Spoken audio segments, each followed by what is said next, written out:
Tirka shi, Adam A. Zango yana shirin yi wa sabuwar amaryarsa kishiya. Ko da gaske ne? Maryam Shu'aibu Usman ita ce dai wacce ake zargin jarumi Adam A. Zango yana shirin ƙara aure da ita. Jarumin da shi wallafa hotonsa da shi da amaryar da ake zargin zai ƙara aure da ita, wato Maryam Shu'aibu Usman, wacce aka fi sani da Junadiya a gidan Badamasi. Sannan ya ce, save the date 31 ga watan Disamba, shekara ta 2022. To bayan ya wallafa wannan hoto ne, sai ita jarumar da ake zargin ita ce zai ƙara aure da ita, wato Maryam, wacce kuka fi sani da Junadiya, ta rubuta a kasan postin ɗin da ya yi cewa, Angona, Allah ya nuna mana wannan rana mai albarka a ƙasan hotunan da ya wallafa. Shi dai jarumin ya wallafa wannan hoto ne a shafinsa na Instagram a jiya.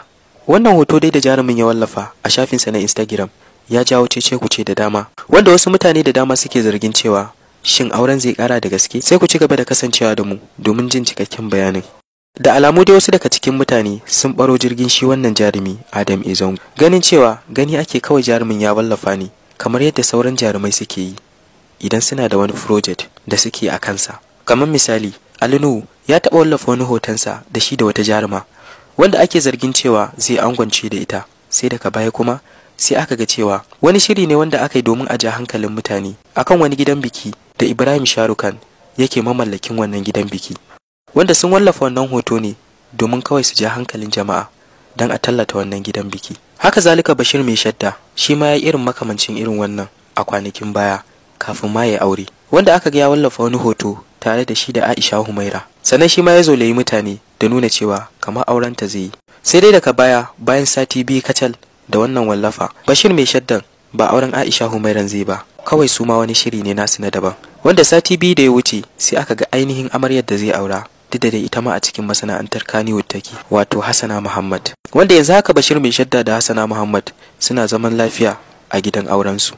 To sai dai idan aka dawo bangaren shi Adam A. Zangon, da akwai alamun kishin din aure a tsakanin Maryam din da kuma shi Adam A. Zangon, wanda ita Maryam din da kuka fi sani da Junadiya ta gidan Badamasin ta bayyana wani abu da yake ranta tun kafin shi Adam A. Zangon ya wallafa wannan hoto nasa, wanda aka hira da ita a gidan jaridar BBC, inda aka tambaye ta cewa wa yake burge ta a rayuwa, sai ta bude baki ta ce wanda yake burge ta a rayuwa shine jarumi Adam A. Zango, kuma burinta ya cika ta haɗu da shi, wanda yanzu haka ma suna ɗaukar wani shirin fim da ake haskawa a tashar shi Adam A. Zangon, wato Asin da Asin. Ga wanda bai san Maryam ba, Junadiya ta gidan Badamasi, zai yi tunanin ba ma ta taɓa yin aure ba, domin jikinta bai nuna alamun cewa ta taɓa yin aure ba. Sai dai a zahirin gaskiya shine Junadiya ta gidan Badamasi ta taɓa yin aure, wanda yanzu haka ma ta fito daga gidan mijinta.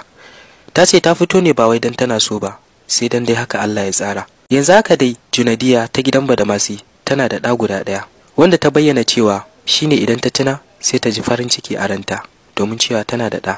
To bayan ta fito daga gidan mijin nata ne sai kuma ta shiga harkar Kannywood, wanda ta bayyana cewa daman ita tun tana yarinya karama tana sha'awar harkar fina-finan Kannywood. Gidan jarida sun tambaye ta cewa wani fim ta fi so a cikin fina-finan da take yi. Ta ce na farko tana son gidan Badamasi sosai, sannan kuma sai Asin da Asin, fim ɗin da take yi da Adam A. Zango. An tambaye ta samarinta kwanawa a cikin masana'antar Kannywood da kuma waje. Ta bayyana cewa tana da masoya da dama daga cikin masana'antar Kannywood din da kuma wajenta. Gidan jaridar suka kuma yi mata tambayar cewa me yake sa ta farin ciki, sannan kuma me yake sa ta bakin ciki, inda ta bayyana cewa abin da yake sa ta bakin ciki shine idan ta tuna ta rasa iyayenta gabaki daya, sannan kuma abin da yake sa ta farin ciki shine idan ta tuna tana da ɗa, wanda kuma ta same shi ne ta hanyar sunna. Daga ƙarshe ta bayyana cewa daman bata da wani buri a rayuwarta kamar ta shiga harkar fim, kuma alhamdulillah yanzu haka ana damawa da ita a cikin harkar fim din. Ko ba komai, ta ce yanzu burinta ya cika. To shi dai Adam A. Zangon da kuma Maryam, wacce kuka fi sani da Junadiya a gidan Badamasi, mune musu fatan alkhairi idan har auren ya tabbata, domin ita Junadiya ta nuna alamun cewa tana yin Adam A. Zango fa. Da haka idan auren ya tabbata, mune musu fatan alkhairi, Allah ya zaunar da su gidan nasu lafiya. Yanzu nan an sauke odar a baya daga Dubai da kuma Egypt, da kuma kayan bacci na mata, hijabai, mayafai da dai sauransu. Ga mai buƙatar siyo ko sari, za ku yi mun magana ta WhatsApp namba na da ke kan sikirim ɗinku. Farashin mu guda ɗaya ne, farashin sari. Idan wannan ne farkon zuwan ka wannan tashar, sai ka danna subscribe domin samun sababbin shirye-shiryen mu a kyauta. Sannan ka danna ƙararrawar sanarwa don sanar da kai da zarar mun ɗora bidiyo. Idan kuma ka riga kai mana subscribe, sai ka danna alamar like akan wannan bidiyon. Ka danna alamar share domin tura 'yan uwa da abokanai wannan bidiyon.